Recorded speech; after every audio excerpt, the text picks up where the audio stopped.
الحمدللہ والصلاۃ والسلام علی رسول اللہ۔ اللہ پاک نے فرمایا کہ وَلَا تَقْفُ مَا لَيْسَ لَكَ بِهِ علم، جس چیز کا تمہیں علم نہ ہو اپنی زبان سے اس کو بالکل نہ نکالو۔ شیطان تمہیں یہ حکم دیتا ہے کہ وَأَن تَقُولُوا عَلَى اللَّهِ مَا لَا تَعْلَمُونَ، کہ تم اللہ کے دین کے بارے میں بات کرو اور تمہیں علم نہ ہو۔ علماء کے منبر پر بیٹھنا، لوگوں کے سوالوں کے جواب دینا، اپنے آپ کو علم کی طرف منسوب کرنا، یہ منسوب کرنے والے تو بہت ہیں لیکن اہل علم بہت کم ہیں۔ اپنے آپ کو بہت سارے لوگ علم کی طرف منسوب کرتے ہیں، کتابیں پڑھ لیتے ہیں۔ ہاں، کتابیں پڑھنا اچھی بات ہے، لیکن کیا آپ عالم ہو گئے کتاب پڑھنے سے؟ آپ اس لائق ہو گئے کہ آپ لوگوں کو سوالوں کے جوابات دیں؟ یہ الگ مسئلہ ہے۔ یہ وہی کام کرے گا جو عالم ہوگا، وہ یہ کام کرے گا۔ عالم وہ ہوتا ہے جو اہل اصول نے اصول کی کتابوں میں اس کی تعریف بیان کی ہے، یعنی وہ شخص جو اس لائق ہے کہ منبر پر بیٹھ کر سوالوں کے جوابات دے لوگوں کو، ان کے دینی مسائل ان کو بتائے۔ اور جب انسان کسی کو دینی مسئلہ اس کے سوال کا جواب دیتا ہے تو یہ در حقیقت فتویٰ ہے جو وہ اس کو دے رہا ہے۔ فتویٰ وہ نہیں ہوتا کہ اس پر اسٹیمپ لگا دیا جائے جیسا کہ ہمارے مدارس میں۔ ہاں، وہ فتویٰ ہوتا ہے، فتویٰ کی ایک قسم ہے، لیکن ہمارے ذہنوں میں یہ بیٹھ چکا ہے کہ فتویٰ وہی ہوتا ہے جو مدارس سے تحریری صورت میں اسٹیمپ لگا کے ملتا ہے۔ باقی آپ لوگوں کو منبر پر بیٹھ کے مسائل بتاتے جائیں، یہ فتویٰ نہیں ہے۔ نہیں، فتویٰ ہر وہ چیز ہے کہ آپ سے دین کے بارے میں سوال ہو اور آپ اس سوال کا جواب دیں، یہ ہے فتویٰ۔ یہ وہی شخص دے گا جو اس لائق ہوگا، جو عالم ہوگا۔ جو شخص علم کی طرف اپنے آپ کو منسوب کرتا ہے، منسوب تو بہت لوگ کرتے ہیں لیکن اہل علم وہ نہیں ہوتے، تو وہ اس بات کے مسئول ہوں گے کہ آپ اس منبر کے لائق نہیں تھے، عالم نہیں تھے، پھر بھی آپ نے بیٹھ کر لوگوں کے مسائل الجھانے کی کوشش کی۔ صحیح بات بھی ایسا شخص کہے گا تو اس کو گناہ ملے گا، کیونکہ وہ عالم نہیں ہے۔ طالب علم بننا بھی آسان کام نہیں ہے، علماء کے در کے چکر لگانے پڑیں گے، اس کے بعد جا کے انسان طالب علم بنتا ہے۔ تو اللہ رب العالمین نے اس سے منع کیا بغیر علم کے بات کرنا۔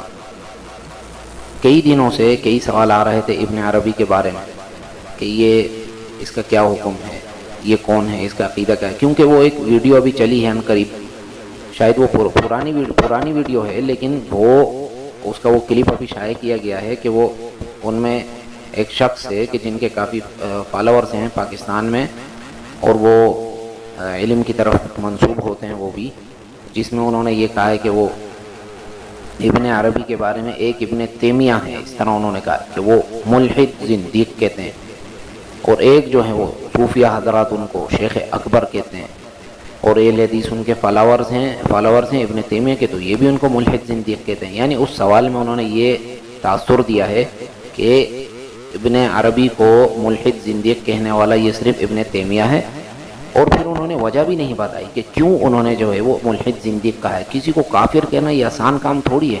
شیخ الاسلام نے بہت ساری اس حوالے سے تکفیر کے حوالے سے مسائل ذکر کیے کہ کسی کو ملحد زندیق کہنا، کافر کہنا یہ آسان کام نہیں ہے، لیکن اس کے باوجود انہوں نے کہا، کیوں کہا، یہ انہوں نے مسئلہ بیان نہیں کیا۔ یا تو اس لیے کہ ان کو علم نہیں تھا، یا علم تھا لیکن انہوں نے اچھا نہیں سمجھا کہ وہ لوگوں کو پتہ ہے، انہوں نے اس کو چھپایا۔ اور پھر وہ ویڈیو جو تھی اس کو عنوان یہ دیا گیا کہ شیخ ابن عربی کی عظمت، یعنی جو سنے گا وہ یہی کہے گا کہ ماشاءاللہ یہ تو بڑے عظیم انسان تھے، اور دیکھو تو صحیح کہ فلانے نے اس کو ملحد کہا ہے، اور یہ لوگ بھی ان کے تابع دار ہیں تو اس کو ملحد کہہ رہے ہیں۔ یہ در حقیقت یا تو اس کو یوں سمجھ لیں کہ یہ غلط بیانی ہے، یا یوں سمجھ لیں کہ یہ کم علمی کی بنیاد پر اس طرح کہا گیا ہے۔ حالانکہ ہم جو اس ریکارڈنگ میں بیان کریں گے، ہم شیخ الاسلام ابن تیمیہ کا نام بھی نہیں لیں گے، کہیں یہ لوگ کوئی یہ نہ کہہ دے کہ یہ دیکھیں گے اہل حدیثوں نے کافر کہا ہے۔ نہیں، اہل حدیثوں نے نہیں، ہم ان علماء کا حکم ابن عربی کے بارے میں ذکر کریں گے جو ائمہ اربعہ کے تابع دار ہیں، حنفی علماء، مالکی علماء، شافعی، حنبلی، ان کا جو ہے ہم اس میں حکم ذکر کریں گے اپنی اس ریکارڈنگ میں۔ کوئی یہ نہ کہہ دے کہ یہ اہل حدیث ہے۔ تو ابن عربی جو ہیں انہوں نے جو ایک ان کی فصوص الحکم کتاب ہے اور ایک ان کی فتوحات مکیہ کتاب ہے، یہ کتابیں ان کی کیا تھی، اس میں انہوں نے کیا لکھا تھا، اس حوالے سے ہم علماء کے اقوال ذکر کریں گے۔ ان کی کتاب سے پوری کتاب جو ہے جن چیزوں سے بھری ہوئی ہے وہ ہم ذکر کریں گے، تو یہ ریکارڈنگ بہت لمبی ہو جائے گی اور ہم یہ چاہتے نہیں۔ ہم یہ چاہتے ہیں کہ مثال کے طور پہ 2-3 باتیں کتاب سے پیش کی جائیں، اس کے بعد علماء کے اقوال ذکر کیے جائیں۔ چاروں مذاہب ہیں، حنفی علماء کے اقوال، مالکی علماء کے اقوال، شافعی علماء کے اور حنبلی علماء کے اقوال، اور پھر آخر میں مباحلہ ہم اس میں انشاءاللہ ذکر کریں گے۔ ابن عربی کا نام محمد ابن علی، جن کو عرفاً ابن عربی کہا جاتا ہے، 638 میں ان کی وفات ہوئی ہے۔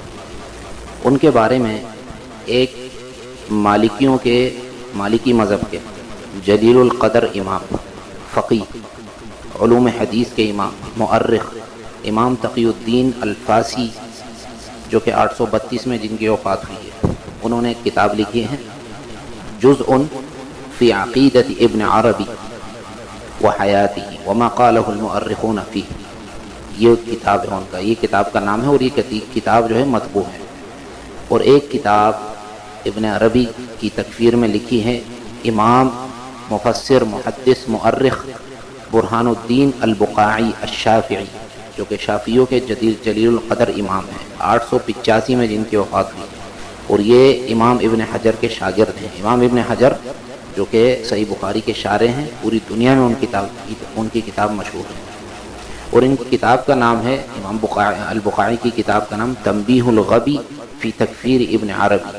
اس میں انہوں نے ابن عربی کی جو کتاب ہے فصوص الحکم، اس میں جتنی بھی باتیں ہیں وہ اس میں ذکر کی ہیں، اور پھر ذکر کیا ہے کہ علماء اس حوالے سے کیا کہتے ہیں اور علماء کا اس پر کیا حکم ہے، اس میں انہوں نے وہ ذکر کیا۔ جبکہ وہ پہلی والی جو کتاب ہے تقی الدین الفاسی والی، اس میں اس زمانے کے علماء کو ایک سوال بھیجا گیا تھا کہ ابن عربی اس طرح کہتا ہے، اس کی کتاب میں یہ باتیں، اس حوالے سے علماء شریعت کیا کہتے ہیں۔ تو اس میں انہوں نے تقریباً 20 سے زیادہ ائمہ کے فتاوی جات نقل کیے ہیں کہ ان کے فتوے ہیں اس کتاب پر کہ یہ کتاب ایسی ہے، کفر سے بھری ہوئی ہے، جو شخصی عقیدہ رکھتا ہے وہ دائرہ اسلام سے خارج ہے۔ اس میں بڑی خطرناک باتیں ہیں جس کو ہر مسلمان کفر سمجھتا ہے، اس لیے علماء نے ان کو زندیق کہا ہے۔ کس نے کہا ہے یہ آگے آئے گا۔ اور پھر کوئی سوال کر سکتا ہے کہ یار ہو سکتا ہے اس نے یہ بات لکھی ہو لیکن اس کا مقصد یہ ہو، اس کا مقصد یہ ہو، یہ مراد نہیں ہو، یعنی تعویل اس کے کلام کی کرے، اس کو عربی میں تعویل کہتے ہیں۔ تو اس کے کلام کی تعویل کرنا منع ہے۔ کوئی بھی یہ نہ کہے کہ بھائی اس نے یہ بات تو کہی ہے لیکن اس سے مراد یہ ہو سکتا ہے، یہ اس سے مراد ہو سکتا ہے، یہ منع ہے۔ کیوں منع ہے؟ اس حوالے سے امام البقاعی نے اپنی کتاب کے اندر ذکر کیا ہے کہ امام علاء الدین محمد البخاری الحنفی، جو کہ حنفیوں کے امام ہیں اور قاضی بھی ہیں، 841 میں ان کی وفات ہوئی ہے، جو کہ اہل حدیث نہیں ہے بلکہ اشعری مذہب کے امام ہیں، حنفی مذہب کے۔ وہ ان کی مجلس کے اندر کافی علماء حضرات بیٹھے ہوئے تھے۔ کون کون علماء تھے ان کا نام ابھی آئے گا۔ ان کے یہاں پر ابن عربی کا ذکر چلا تو انہوں نے کہا کہ یہ جو ہے ابن عربی، اس کے کلام کی تعویل نہیں کی جائے گی، یعنی تعویل اس کی نہیں کی جائے گی۔ تو امام قاضی مالکی حضرات کے قاضی جو تھے اس وقت شمس الدین محمد البساطی رحمہ اللہ، انہوں نے کہا کہ نہیں، بلکہ ابن عربی کے کلام کی تعویل کی جائے گی، یعنی ہم کہیں گے کہ نہیں بھائی اس سے مطلب اس کا یہ ہے، یہ ہے، یہ ہے۔ تو امام علاء الدین البخاری نے اسے کہا کہ کفرتا، تم کافر ہوگا، یہ بات کیسے تم کفر کی تم تعویل کر رہے ہو۔ تو امام البقاعی کہتے ہیں کہ ان کی مجلس میں اس وقت بہت سارے ائمہ موجود تھے، علماء، اور کسی ایک نے بھی امام علاء الدین بخاری کی بات پر اعتراض نہیں کیا، بلکہ سب نے ان سے موافقت کی۔ اور جن علماء اس وقت جو علماء موجود تھے اس مجلس میں، ان میں ایک شہاب الدین احمد ابن حجر جو کہ صحیح بخاری کے شارح ہیں وہ تھے اس وقت، امام زین الدین قاضی وہ وہاں موجود تھے، اسی طرح قاضی محمود العینی الحنفی جو کہ حنفی امام ہیں وہ بھی وہاں موجود تھے، اسی طرح شیخ یحییٰ السرامی الحنفی بھی وہاں موجود تھے، اسی طرح محب الدین احمد نصر اللہ البغدادی وہ بھی وہاں موجود تھے، اسی طرح ابو بکر الشافعی وہ وہاں تھے، محمد ابن الامانہ الشافعی، شہاب الدین احمد ابن تقی المالکی مالکیوں کے امام، اور ان کے علاوہ علماء اور رؤساء حضرات وہاں پر بیٹھے ہوئے تھے، تو سب نے علاء الدین البخاری کے ساتھ اتفاق کیا کہ تمہاری بات صحیح ہے، ابن عربی کے کلام کی تعویل نہیں ہوگی۔ تو یہ جو علاء الدین محمد امام انہوں نے جو تعویل کی تھی شمس الدین محمد البساطی المالکی نے، جنہوں نے کہا کہ بھائی تعویل ان کی ممکن ہے، تو یہ اس مجلس میں بیٹھے یہ سب دیکھ رہے تھے کہ یار سب علماء میرے خلاف ہو گئے، صرف میں اس طرف ہوں، میرے پاس کوئی دلیل بھی نہیں، تو انہوں نے بھی برات کر لی ابن عربی کے عقیدے سے تاکہ میں ان سے بری ہوں، اور جو ان کا قول ان کے قول پر قول کرتا ہے، ان کی بات کو سچا مانتا ہے، کہتا ہے، تو میں اس کی بھی تکفیر کرتا ہوں۔ یہ واقعہ امام البقاعی الشافعی نے تنبیہ الغبی اپنی کتاب میں صفحہ نمبر 139 پر ذکر کیا ہے۔ اب ہم دو تین چیزیں مثال کے طور پہ آپ کے سامنے میں رکھوں گا فصوص الحکم سے۔ فصوص الحکم یہ کتاب ابن عربی کی ہے جو کہ حلب سے چھپی ہے، ابو العلا عفیفی نے اس کی ان کی تحقیق کے ساتھ چھپی ہے، جو کہ خود بھی وہ صوفی ہیں، ان کی تحقیق سے چھپی۔ صرف دو تین باتیں اس لیے کہ زیادہ وہ کروں گا تو یہ ریکارڈنگ بہت لمبی ہو جائے گی۔ ایک کتاب کے مقدمے میں کہتے ہیں ابن عربی کہ میں نے محرم کے آخری عشرے میں 627 ہجری میں محرم کے آخری عشرے میں نے رات کو نبی علیہ السلام میرے خواب میں آئے اور ان کے ہاتھ میں ایک کتاب تھی فصوص الحکم کے نام سے، مجھے وہ کتاب دی کہ یہ فصوص لے لو، یہ نگینے لے لو اور اس کو لوگوں کی طرف نکال کے لوگوں کو دو۔ تو ابن عربی نے لکھا ہے کہ میں نے وہ کتاب لی اور میں نے وہ کتاب یہ تمہارے آگے نکال کر رکھ دی ہے، اس میں کوئی بات میں نے اپنی طرف سے نہیں کی، کہ یہ جو بھی اس کتاب میں نے لکھا ہے یہ سب رسول اللہ صلی اللہ علیہ وسلم نے مجھے دیا ہے، یہ بات انہوں نے اپنی کتاب میں کی ہے۔ حالانکہ یہ نبی علیہ الصلوۃ والسلام پر جھوٹ ہے، جیسا کہ آگے آئے گا۔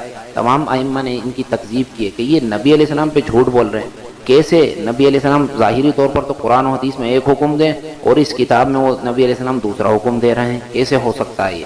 اور پھر اس کتاب میں کہتے ہیں کہ یہ مخلوق جو ہے حقیقت میں اس کا وجود نہیں ہے، وجود در حقیقت خالق کا وجود ہے۔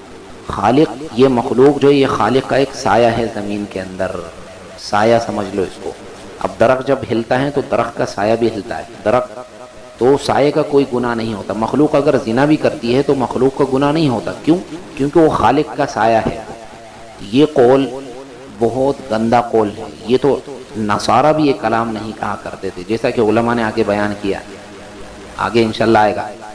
تو کہتے ہیں اس کتاب میں کہ جب اللہ کا وجود تھا، لیکن جب اللہ نے چاہا کہ اپنے وجود کو دیکھے تو اللہ نے آدم کو پیدا کر دیا، جس طرح تم چاہتے ہو کہ اپنے آپ کو دیکھو تو تم شیشے کے آگے آ جاتے ہو، تمہیں اپنی صورت نظر آ جاتی، اس طرح اللہ نے کیا۔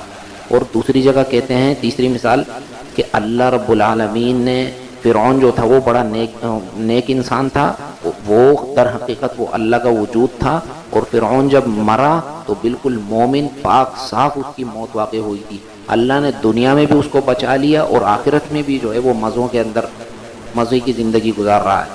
فرمایا کہ دنیا میں اللہ نے اس کو بچا لیا، کیوں؟ کیونکہ دنیا کے اندر اس کی جو ہے اس کا جسد اللہ نے باقی رکھا، سمندر نے اس کو سائڈ پر پھینک دیا عزت کے ساتھ، اور آخرت میں بھی جو ہے وہ اللہ رب العالمین آخرت میں بھی وہ کامیاب۔ یہ فصوص الحکم صفحہ نمبر 201 آپ دیکھ سکتے ہیں۔ اور دوسری جگہ جو اللہ نے قرآن میں کہا ہے کہ فقال انا ربکم الاعلی، فرعون نے کہا کہ میں تمہارا سب سے بڑا رب ہوں۔ ابن عربی کہتے ہیں کہ فرعون کی یہ بات بالکل صحیح تھی۔ دیکھیے فصوص الحکم جہاں پر انہوں نے موسیٰ کا ذکر کیا ہے، فصوص موسوی کے اندر، کہ فرعون کی یہ بات بالکل صحیح تھی کہ اس نے کہا کہ میں تمہارا سب سے بڑا رب ہوں۔ حالانکہ ابن عربی اپنی اس بات میں بالکل کیسا ہے یہ فیصلہ آپ کر لیں، کیونکہ اللہ نے فرمایا فَأَخَذَهُ اللَّهُ نَكَالَ الْآخِرَةِ وَالْأُولَى، کہ ہم نے فرعون کو دنیاوی اور آخرت کی پکڑ میں ہم نے لے لیا، دنیا میں بھی ہم نے اس کو عبرتناک سزا دی، سمندر کے ہم وَأَغْرَقْنَا آلَ فِرْعَوْنَ، ہم نے فرعون کو غرق کر دیا، اور آخرت میں بھی جو ہے اس کو وَيَوْمَ تَقُومُ السَّاعَةُ أَدْخِلُوا آلَ فِرْعَوْنَ أَشَدَّ الْعَذَابِ، قیامت والے دن فرعون کو سخت ترین عذاب کی طرف لوٹا کے اس کو اس میں ڈال دیا جائے گا۔ اور ابن عربی کہتے ہیں کہ نہیں، اللہ نے اس کو ایمان کی توفیق بخشی اور وہ بالکل مومن مرا ہے، دنیا میں بھی وہ نیک موت اس کو آئی ہے، بالکل اللہ نے پاک صاف اس کو قبض کیا ہے، اور آخرت میں بھی جو ہے وہ مومن ہوگا۔ مزے کی طرف جائے گا. عذاب سے مراد عذوبت ہے کہ وہ ایک ذائقہ چکھے گا. اس طرح وہ ابن عربی کہہ رہے ہیں. حالانکہ یہ بات تو فرعون تو کافر مرا تھا، یہ بات تو آپ کو یہودی بھی کہہ دیں گے. یہودیوں کے مذہب میں فرعون سب سے بڑا کافر ہے پوری عالم کے اندر. اگر کوئی بڑا کافر ہے تو وہ فرعون ہے پوری دنیا کے اندر. اور اسی طرح نصارہ کے مذہب میں بھی، مسلمان تو دور کی بات، ان کے اہل کتاب کے مذہب میں اکفر الخلق باللہ وہ فرعون ہے. اور یہ کہتا ہے کہ نہیں وہ مومن مرا تھا. تو یہ تو میں نے آپ کو 2-3 باتیں بتائی ہیں. اس کتاب کے اندر انہوں نے بہت ساری باتیں اس طرح کی ہیں. اب میں مثال کے طور پہ چند علماء میں آپ کے آگے ذکر کروں گا، 8 9 10 علماء، جو علماء بہت سارے علماء ہیں. ہم چاہتے نہیں کہ ریکارڈنگ کو لمبا کریں، کہ جنہوں نے ابن عربی کی تکفیر کی ہے. کیونکہ ویڈیو جو ہمارے پاس بھیجی گئی تھی اس میں وہ یہ کہہ رہے ہیں کہ ابن تیمیہ نے ان کو ملحد کہا. ابن تیمیہ، حالانکہ علماء اس طرح نام بھی نہیں لیتے ابن تیمیہ، وہ کہتے ہیں شیخ الاسلام ادب کے طور پہ. کیونکہ شیخ الاسلام کی کرامت یہ تھی کہ انہوں نے جو کتابیں لکھی ہیں، کوئی شخص پوری عمر بھی کتابیں لکھنے بیٹھ جائے تو اتنی نہیں لکھ سکتا. اور انہوں نے جتنا رد کیا اہل بدعت یہود و نصارہ کے ساتھ مناظرے، جو کام انہوں نے کیا کسی نے نہیں کیا ان کے بعد. تو یہاں پر ہم ان کا نام نہیں لیں گے کیونکہ کوئی یہ نہ کہہ دے وہ اہل حدیثوں کے امام ہیں. سب سے پہلا نام یہاں پر جو ہے امام زین الدین عبد الرحیم ابن الحسین العراقی، کہ ان سے پوچھا گیا ہے کہ یہ فصوص الحکم والے نے، ابن عربی نے لکھا ہے کہ نوح علیہ السلام کی قوم جو بتوں کی عبادت کر رہی تھی وہ صحیح کر رہی تھی، ان کا کام وہ غلط نہیں تھا. تو انہوں نے کہا کہ جو شخص یہ بات کہتا ہے وہ کافر ہیں علماء کے اجماع کے ساتھ. علماء کا اجماع ہے کہ وہ کافر ہے. اور دوسری جگہ وہ ان کے بیٹے امام زین الدین کے بیٹے ان کے بیٹے نے کہا، ابو زرع ولی الدین، جو کہ 826 میں ان کی وفات ہوئی ہے، کہ ولا شک فی اشتمال الفصوص المشہورۃ عنہ علی الکفر الصریح الذی لا شک فیہ وکذلک الفتوحات المکیہ، کہ فصوص حکم نامی کتاب کا کفر پر مشتمل ہونا اس میں کچھ شک نہیں، اور اسی طرح فتوحات مکیہ کا بھی. دیکھیے تنبیہ الغبی صفحہ نمبر 135. اور اسی طرح امام المحدث امام ابن دقیق العید، جو کہ 702 ہجری میں ان کی وفات ہوئی ہے، انہوں نے امام عز بن عبد السلام، جو کہ شیخ القواعد جن کو کہا جاتا ہے قواعد، انہوں نے بھی اس کے بارے میں یہی حکم لگایا ان پر، اور کہا کہ یہ بہت گندا آدمی تھا. علماء تو چھوڑو، یہ عوام سے بھی بدتر تھا. اور آگے جو ہے امام شافعی حضرات کے قاضی بدر الدین محمد ابن جماعہ، جو کہ مشہور امام ہیں، وہ کہتے ہیں کہ ناممکن بات ہے کہ نبی علیہ السلام نیند کے اندر وہ حکم دیں جو ظاہری طور پر اسلام اور قواعد اسلام کے خلاف ہو. یہ ناممکن بات ہے، یہ جھوٹ ہے نبی علیہ السلام پر کہ یہ کتاب انہوں نے ان کو دی ہے. صفحہ نمبر 153 تنبیہ الغبی. اسی طرح امام محمد ابن یوسف الجزری، وہ کہتے ہیں کہ یہ اس کا قول، ابن عربی کا قول، کہ قوم نوح کی عبادت جو تھی یہ صحیح تھی، یہ کفر ہے. اور انہوں نے کہا کہ جو شخص اس کی تصدیق کرے گا اس بات میں، فحکمہ کحکمہ فی التضلیل والتکفیر ان کان عالما، کہ اگر علم کے باوجود کوئی شخص ابن عربی کی ان باتوں میں تصدیق کرے گا تو گمراہی اور کفر کے اندر اس کا بھی وہی حکم ہے جو ابن عربی کا حکم ہے. اگر کسی کو علم نہیں تو اس کو علم دیا جائے گا، بتایا جائے گا کہ وہ اسی طرح تھا، اور پھر بھی اگر وہ کہے تو اس کا وہی حکم ہوگا. اسی طرح مشہور مفسر امام ابو حیان الاندلسی، انہوں نے اپنی تفسیر میں ان کے بارے میں، ابن عربی کے بارے میں کہا ہے کہ یہ ملحد تھا یہ انسان. اور اسی طرح امام تقی الدین السبکی، انہوں نے کہا کہ یہ لوگ جو ہیں ابن عربی اور جو اس کے طریقے پر ہیں، ضلال جہال خارجون عن طریقۃ الاسلام فضلا عن العلماء، یہ جاہل لوگ ہیں، گمراہ لوگ ہیں، اسلامی طریقے سے بالکل الگ ہیں. یہ علماء تو چھوڑو، یہ اسلام کے طریقے پر بھی نہیں ہے. صفحہ نمبر 197 تنبیہ الغبی. اور اسی طرح صحیح مسلم کے شارح امام شرف الدین عیسیٰ الزواوی، جو صحیح مسلم کی جنہوں نے شرح لکھی، وہ کہتے ہیں کہ وَأَمَّا مَا تَضَمَّنَهُ هَذَا التَّصْنِيفُ، کہ اس مصنف کے اندر، اس کتاب کے اندر جو جو باتیں ہیں، جو کفر ہیں، جو جھوٹ ہیں، یہ سب شیطانی باتیں ہیں. جو شخص اس کے صحیح ہونے کی تصدیق کرے گا کان کافرن ملحدن، تو یہ بھی کافر اور ملحد ہوگا. صادن عن سبیل اللہ، اللہ کے راستے سے روکنے والا ہوگا، نبی علیہ السلام کی سنت کا مخالف ہوگا.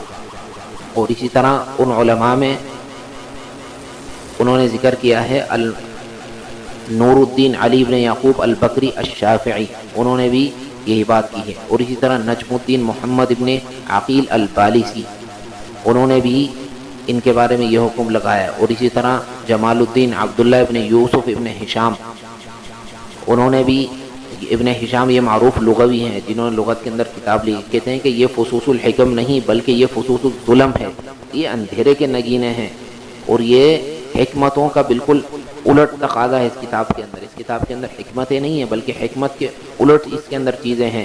وَضَلَالُ الْأُمَمِ، یہ تو امت کو گمراہ کر دینے والی کتاب ہے یہ کتاب جو ہے. اور پھر آخر کے اندر انہوں نے امام ابن حجر کا ایک مباہلہ ذکر کیا. مباہلہ کیا ہوتا ہے کہ آپ میری بات نہیں مان رہے، آپ کہتے ہو کہ یہ حق ہے، میں کہتا ہوں کہ یہ حق ہے، آ جاؤ دونوں مباہلہ کر لیتے ہیں. اللہ سے دعا کرتے ہیں کہ یا اللہ ہم میں سے جو جھوٹا ہے اس پر تو اپنی لعنت کر دے. تو یہ 1 سال کے اندر انشاءاللہ تمہارا نتیجہ آ جائے گا، اللہ کی لعنت ہو جائے گی، پتہ چل جائے گا کون حق پر ہے کون باطل پر. امام ابن حجر کہتے ہیں کہ ہمارے علاقے میں ایک شخص تھا جو ابن عربی کے لیے بہت شخص، ابن الامین اس کا نام تھا، ابن الامین اس کو کہا جاتا تھا، اور ابن عربی کا بہت سخت متعصب تھا، ابن عربی سے محبت کیا کرتا تھا. میں ابن عربی کہ جو عقیدہ تھا وہ میں بیان کرتا تھا کہ گمراہ انسان تھا. تو اس نے کہا کہ اچھا میرا جو ہے وہ بادشاہ سے تعلق ہے اور میں جو ہے جا کر تمہارا جو ہے وہ ان سے شکایت کرواتا ہوں، شکایت کر کے وہ تمہیں پھر پتہ چل جائے گا. تو ابن حجر کہتے ہیں کہ مجھے ڈر ہوا کہ یار آج کل ویسے ظلم زیادہ ہو رہے ہیں، اب یہ جا کے میری شکایت وہاں لگا دے گا. میں نے کہا کہ کیوں نہیں ہم مباہلہ کر لیں. حفاظ نے لکھا ہے، محدثین نے، کہ جب بھی کسی 2 آدمیوں نے مباہلہ کیا ہے اللہ ان کے درمیان فیصلہ کر دیتا ہے، تو آ جاؤ مباہلہ کر لیتے ہیں. اس نے کہا کہ ٹھیک ہے مباہلہ کر لیتے ہیں، پتہ چل جائے گا کہ حق پہ کون ہے باطل پہ کون ہے. ابن حجر نے کہا کہ میں نے اس شخص سے کہا کہ تم کہو اللہم ان کان ابن عربی علی ضلال فلعنی بلعنتک، کہ تم یہ بات کہو کیونکہ تم ابن عربی کو ہدایت پر سمجھتے ہو، تو تم یہ کہو کہ یا اللہ اگر ابن عربی گمراہ تھا تو تو مجھ پر اپنی لعنت کر دے. تو ابن حجر کہتے ہیں کہ اس نے یہ بات کہہ دی. پھر میں نے کہا کہ اللہم ان کان ابن عربی علی ہدی فلعنی بلعنتک، کہ یا اللہ میں ابن عربی کو گمراہ سمجھتا ہوں، اگر وہ ہدایت پر تھا ابن عربی تو مجھ پر اپنی لعنت کر دے. ابن حجر کہتے ہیں کہ ہم دونوں پھر جدا ہو گئے، وہ اپنے راستے چل دیا، میں اپنے راستے. کہتے ہیں رمضان میں ہم نے یہ مباہلہ کیا تھا، تقریباً 1.5-2 مہینے بعد اس کا نتیجہ آیا کہ یہ شخص ایک باغ میں تھا کہ اس کے پیر کے اوپر سے کوئی چیز گزری نرم سی، اس کو پتہ نہیں، نظر نہیں آئی. اس نے اپنے بندوں سے کہا کہ دیکھو کیا ہے، کسی کو نظر نہیں آئی. یہ شخص اپنے گھر کی طرف روانہ ہوا. گھر تک یہ شخص پہنچا تو اس کی نظر جا چکی تھی. جب صبح ہوئی تو صبح سے پہلے اس شخص کی موت آ چکی تھی. تو ابن حجر کہتے ہیں کہ الحمدللہ اللہ نے مجھے اس کے شر سے پناہ دے دی. اور یہ مباہلہ کب ہوا تھا؟ وَكَانَ ذَلِكَ فِي ذِي الْقَعْدَةِ، ذی القعدہ کے مہینے میں اس کا جو ہے وہ نتیجہ آ چکا تھا. اور مباہلہ ہم نے رمضان میں کیا تھا، رمضان شوال ذی القعدہ، یعنی 2 مہینے کے بعد اس کا نتیجہ آ چکا تھا. سنۃ 97 و 700، 797 ہجری کے اندر رمضان کے مہینے میں ہم نے مباہلہ کیا، ذی القعدہ کے مہینے میں اس کا نتیجہ آ گیا. ابن عربی کو ہدایت پر سمجھنے والے کو اللہ نے اس طرح ہلاک کر دیا، اور الحمدللہ میں اس کے شر سے امان میں ہو گیا. واللہ اعلم.